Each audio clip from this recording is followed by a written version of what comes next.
Hi friends. నమస్తే. నేను మీ మనోజ్ రెడ్డి. చాలామందికి చాలా సార్లు అడుగుతున్న క్వెషన్ ఏందంటే, కాలేజ్‌ని ఎలా ఎంపిక జేసుకోవాలి? మా పిల్లల్ని ఇంజినీరింగ్ కాలేజ్‌లో జాయిన్ జేయాలి. ఎంబీఏ జాయిన్ జేయాలి. ఏ యూనివర్సిటీకి పంపియాలి? ఏ కాలేజ్‌కి పంపియాలి? అని చాలామంది అడుగుతున్నారు. పదే పదే చాలా సార్లు గూడా చెప్పినాం. ఎట్లా అంటే ఇప్పుడు ఎవ్వరికైనా గూడా ఒక కాలేజ్‌ని ఎట్లా నిర్ణయించుకోవాలంటే, ఒక కాలేజ్‌లో జాయిన్ జేసుకుందాం అనుకుంటున్నాం. ఏ కాలేజ్‌లో జాయిన్ జేయాలి అన్నది ఫస్ట్ ఇప్పుడేందంటే ఈ సీజన్ అంతా కాలేజీల సీజనే. Admission season. ఎక్కడ జాయిన్ జేయాలి? ఏంది? అన్నది అందరికి ప్రతి ఒక్కళ్ళకి డౌటు, కన్‌ఫ్యూజన్ గూడా. ప్రతి ఒక్క తల్లిదండ్రులకు, పిల్లలకు గూడా. పిల్లలు చదువుకున్నవారు గాబట్టి మీరు జేయాల్సిన పనేందంటే ప్రతి ఒక్క వెబ్‌సైట్ చెక్ జేయండి. మీరు ఏ యూనివర్సిటీలో అయితే జాయిన్ గావాలనుకుంటుండ్రో, ఏ కాలేజీలో అయితే జాయిన్ గావాలనుకుంటుండ్రో, ఫస్ట్ మీరు జేయాల్సిందేందంటే ఆ ప్రతి ఒక్క యూనివర్సిటీది వెబ్‌సైట్ అన్నది చెక్ జేయండి. వెబ్‌సైట్ చెక్ జేసిన తర్వాత ఆ వెబ్‌సైట్‌లో వాళ్ళ ర్యాంకింగ్ ఎన్ఐఆర్ఎఫ్ ర్యాంకింగ్ ఎట్లుంది అని అదొకటి జూసుకోండి. దాని తర్వాత వాళ్ళ ప్యాకేజ్ అంటే ప్లేస్‌మెంట్స్ ఎట్లా జరుగుతున్నాయి.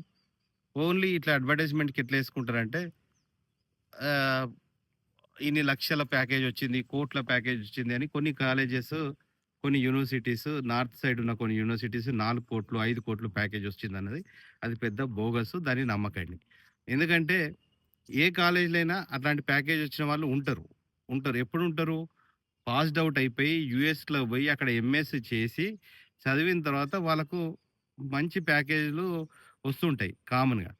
దాన్ని వీళ్ళు కాలేజ్ ప్యాకేజ్‌గా, వాళ్ళు యూనివర్సిటీ ప్యాకేజ్‌గా ఇక్కడ ఇండియాలో అంత ప్యాకేజ్ ఎక్కడ గాడ ఉండదు.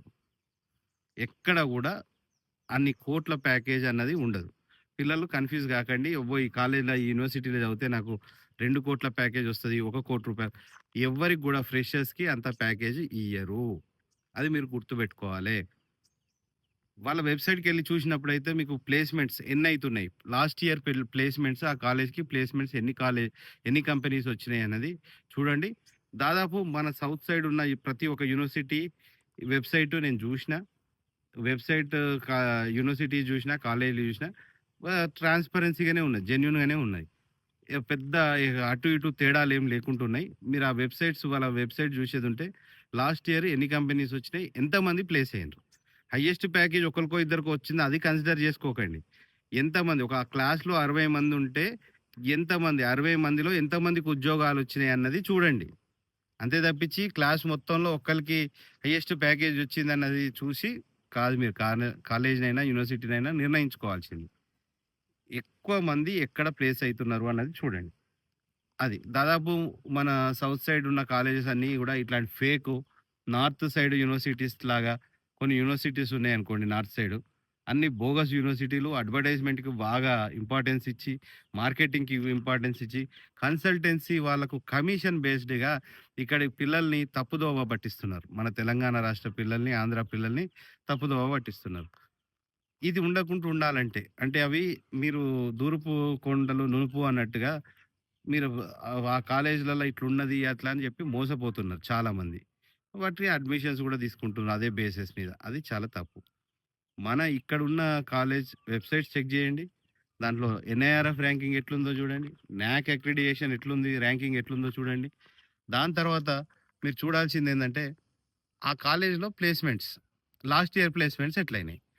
ఇంప్రూవ్‌మెంట్ ఉందా? ప్రతి ఇయర్ గ్రాడ్యువల్‌గా మంచి కంపెనీ కాలేజ్ అయ్యేదుంటే, ప్రతి సంవత్సరం గ్రాడ్యువల్‌గా పెరుక్కుంటూ పోతుంది. డౌన్ అయిందనుకో, డౌన్ అయితే ఎందుకు డౌన్ అయితది? ఎందుకు డౌన్ అయితది? అంటే దాని కాలేజ్ పెర్ఫార్మన్స్ మంచిగా లేకుంటే డౌన్ అయితది. సో, ఈ బేసిస్ మీద చూడండి. నేను ఇంకా ఇన్ డీటెయిల్‌గా దీని మీద వీడియో తీస్తా. మీకు ప్రతి ఒక్క వెబ్‌సైట్ గూడా నేను ఓపెన్ జేసి, చూపెట్టి వాళ్ళ వెబ్‌సైట్స్ అన్నీ ఓపెన్ జేస్తా.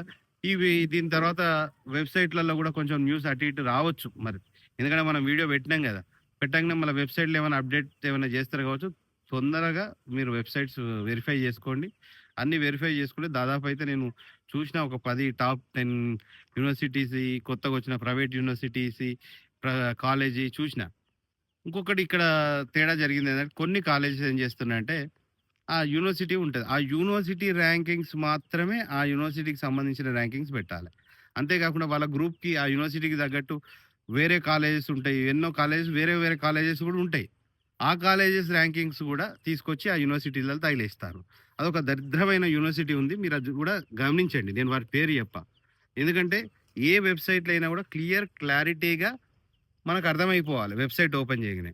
కొన్ని యూనివర్సిటీస్ ఏం చేసినాయంటే కొత్తగా వచ్చిన కొన్ని యూనివర్సిటీస్ వాళ్ళకు ఈసారి గత సంవత్సరం ప్లేస్‌మెంట్స్ రాకుంటే వారికున్న ఇంకా వేరే ఇంజినీరింగ్ కాలేజ్ ర్యాంకింగ్ గూడా తీసుకొచ్చి దీంట్లోనే పడేసిర్రు. పిల్లలకు అది తెలవకుండా కొద్దిగా కన్‌ఫ్యూజన్‌గా అది దొరకకుండా కొంచెం పెట్టిండ్రు. అది మీరు జాగ్రత్తగా గమనించండి. గమనించినట్టయితే మీకు ఏ కాలేజులు ఏంది అనేది వాటి పూర్తి డీటెయిల్స్ వాటి వివరాలన్నీ తెలుస్తాయి. ఈ విధంగా ఎందుకంటే ఇప్పుడు ఎడ్యుకేషన్ సిస్టమ్ అన్నది మన తెలంగాణలో ఒకవైపు బాగుంది. ఒకవైపు వరస్ట్‌గా ఉంది. ఒకవైపు మార్కెటింగ్ ఉంది. ఒకవైపు మార్కెటింగ్ లేదు. మంచి కాలేజీలున్నాయి. మార్కెటింగ్ చేసుకుంటలేవు.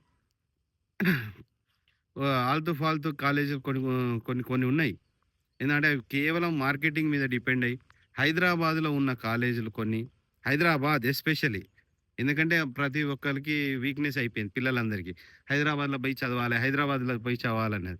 దాన్ని అడ్వర్టైజ్‌మెంట్‌గా తీసుకొని అంటే ఇది చాలా డేంజర్ అన్నట్టు. ఎందుకంటే ప్రతి ఒక్క యూనివర్సిటీ, ప్రతి కాలేజ్ ఇప్పుడు అరే! పిల్లలు ఇటు వస్తలేరు కదా! మేము అటు పోవాలనుకుంటాం. కాదు కాదు. యూనివర్సిటీస్ అన్నీ ఔట్ ఆఫ్ ద సిటీ ఉండాలె. ఆ పొల్యూషన్‌కి దూరంగా ఉండాలి. నేచర్‌కి దగ్గర ఉండేటట్టు ఉండాలి. కొన్ని వందల ఎకరాలు ఉండాలి. మంచిగా పిల్లలకు డిస్టర్బెన్స్ లేకుండా ఉండేటట్టు ఉండాలి.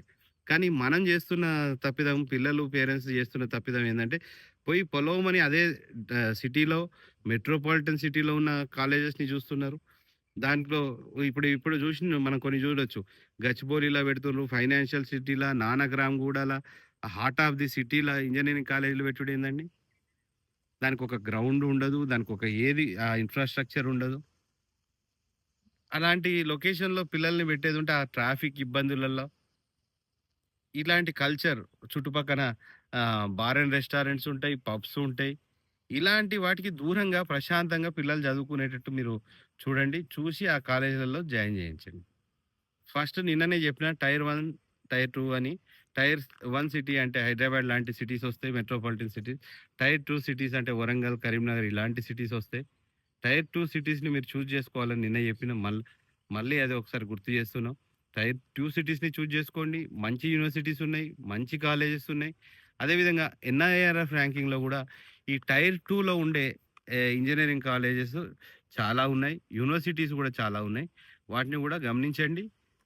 ఏదైనా ఒక నా ఇప్పుడు మన గవర్నమెంట్ ఆఫ్ ఇండియానే డిసైడ్ చేసింది. ఇది అన్ని చాలా పారామీటర్స్‌ని వెరిఫై చేసిన తర్వాత గవర్నమెంట్ ఆఫ్ ఇండియా డిసైడ్ చేస్తదన్నట్టు.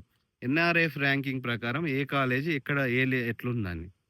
అరే! మీకు మంచి కాలేజెస్ తక్కువ ఫీజులో 100 ర్యాంక్ లోపట ఉన్న కాలేజెస్‌ని చూజ్ చేసుకోకుండా ఎక్కడో 250 ర్యాంకు, 200 ర్యాంక్ దాటిన కాలేజెస్‌ని ఎందుకు చూజ్ చేసుకుంటుండ్రు? అక్కడ నాణ్యత లేదని చెప్పి ఆల్రెడీ తెలిసిపోయింది. సరే ఇవి ఇంకా గూడా చూస్తుంటే చాలా విచిత్రాలు, విడ్డూరాలన్నీ బయటపడుతున్నాయి. ఎందుకంటే ఎవరికీ గవర్నమెంట్ కాలేజీలు అవసరం లేదు. ఎవరికీ గవర్నమెంట్ స్కూల్స్ అవసరం లేదు first of all. Government primary schools అవసరం లేదు. గవర్నమెంట్ ఆహ్, ఇంటర్మీడియేట్ అవసరం లేదు. కానీ గవర్నమెంట్ కాలేజీలలో టెక్నికల్ ఎడ్యుకేషన్ కావాలని చాలామంది అనుకుంటున్నారు. ఇదెక్కడ వింత. ప్లస్ అదే గవర్నమెంట్ జాబ్స్ కావాలని ఎగబడుతున్నారు. ఇది అసలు హాస్యాస్పదమా ఏందో అర్థమైతలేదు. ఎందుకంటే గవర్నమెంట్ జాబ్ రావాలంటారు గానీ గవర్నమెంట్ స్కూళ్ళలోనైతే చదువుతలే. అంటే ఇది ప్రైమరీ వీటి గురించి చెప్తున్నా. ఇలాంటి పరిస్థితి మన రాష్ట్రంలో ఉంది. ఇవి మారాలంటే ప్రతి ఒక్కళ్ళలో మార్పు రావాలి. ఈ ఎడ్యుకేషన్ దాని మీద ఎన్నో ఉద్యమాలు చేసిండ్రు. ఇది గావాలి, అది గావాలని. విద్యా వ్యవస్థ మారడానికి ఎవరు ఉద్యమం జేస్తలేరు. ఎందుకు జేస్తలేరో అర్థమైతలేదు. చాలా వరకు అక్కడక్కడ మాట్లాడుతుండ్రు. అప్పుడప్పుడు ప్రెస్‌లో, మీడియాలో అక్కడక్కడ వస్తున్నాయి. కానీ దీన్నొక విప్లవంలా తీసుకుంటేనే తప్పించి దీనికి మారదు. ఈ విద్యా వ్యవస్థ మారదు.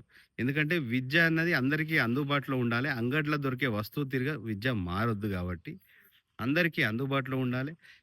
ఇప్పుడు ఒక 30 సంవత్సరాల క్రితం చూసేదుంటే ఒక గ్రామంలో ఒక దొర కొడుకైనా, ఒక పటేల్ కొడుకైనా, ఒక సౌకారి కొడుకైనా, ఒక సామాన్య పేదవాడి కొడుకైనా గూడా, ఒక పాలేరు కొడుకైనా గూడా ఒకటే బడిలో చదువుకునేది. ఒక 30 సంవత్సరాల క్రితమే.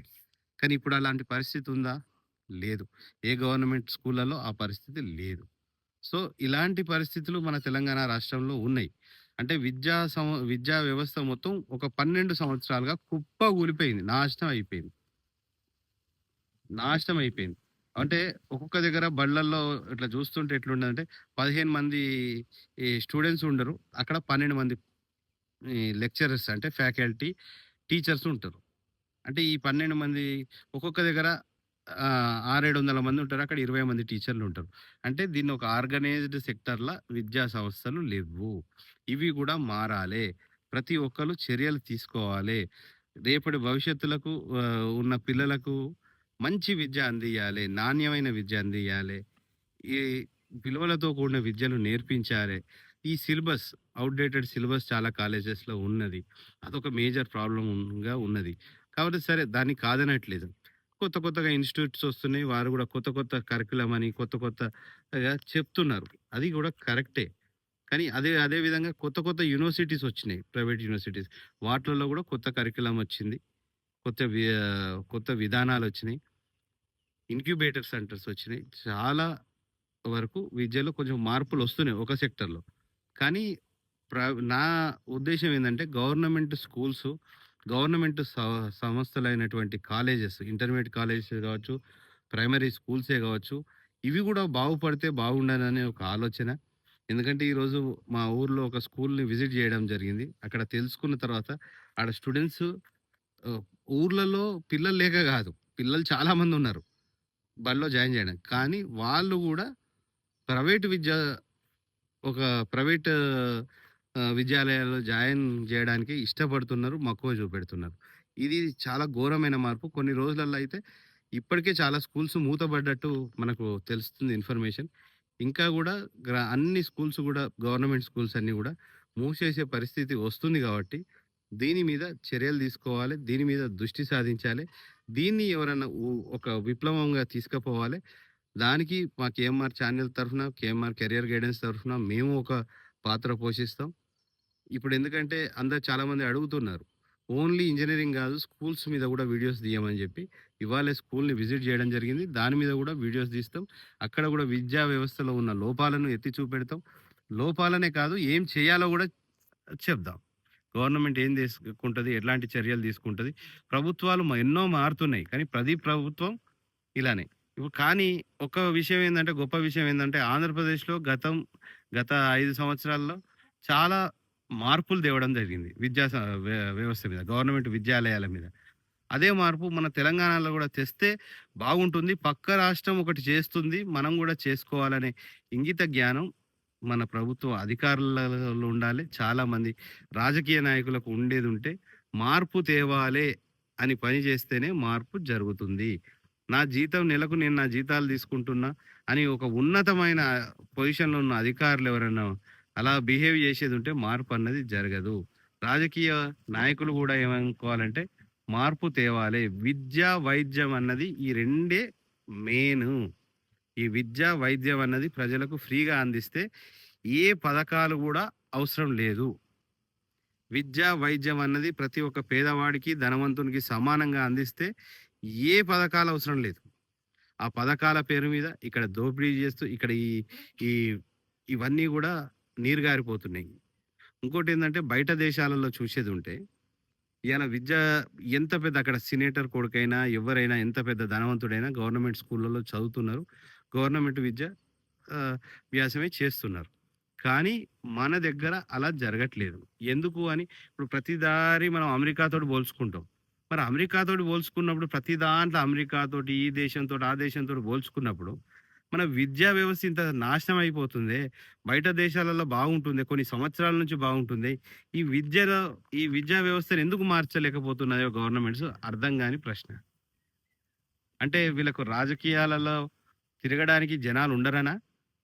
రాజకీయాల్లో జెండా పట్టుకొని తిరగడానికి ఒక మంచి చదువుకున్నోడు ఎవడన్నా తిరుగుతాడా? తిరగడు గదా!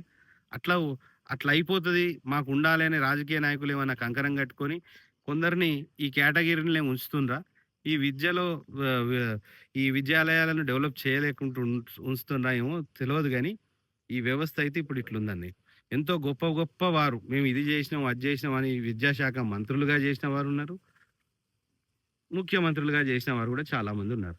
కానీ ఎవ్వరు గూడా ఇప్పటి వరకు గ్రామ స్థాయిలో విద్యాలయాలను ఆహ్, అదే గవర్నమెంట్ సంస్థలు, విద్యా సంస్థలను డెవలప్ జేసిన వారు, అసలు వాటికి చర్యలు తీసుకున్నవారు మన తెలంగాణ రాష్ట్రంలో ఇప్పటివరకు లేరు. సో, మారుతున్న దాన్ని బట్టి ఇది గూడా మారితే బాగుండని జెప్పి కోరుకుంటున్నా. సెలవు తీసుకుంటున్నా. మీ మనోజ్ రెడ్డి.